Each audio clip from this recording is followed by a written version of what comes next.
कि हमरो बलमुआ मिलाल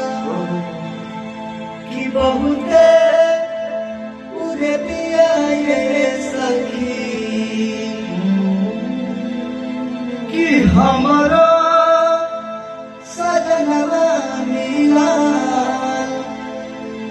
बहुते खर दिया ये सखी ढोरी जिले दिया छाले चोली को पकौड़ी रे सखी। अरे वाह, अरे कहले कि राजा करे सपनों में आई के एगो पत्नी कहतिया कि रैया से जातिया तो लड़का कहता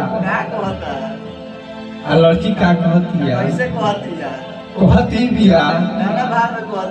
अरे ताकत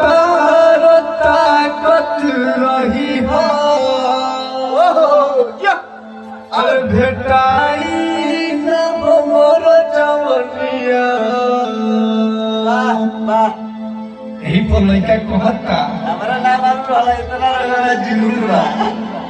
लड़का कहता बा कौना भाव में कहता अरे ताकते नुबानी करे जा सपने हो सब जरिया के बात समझनी तो जो ताकत है तो ताकत भेटाई तो है ना। अब लड़का क्या कहता कि हम ताकत है तो ताकत ठीक बा कोनो बात है ना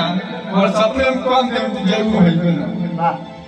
नेक्स्ट सपने में हम कह दे तो जरूर तो है बहुत सही।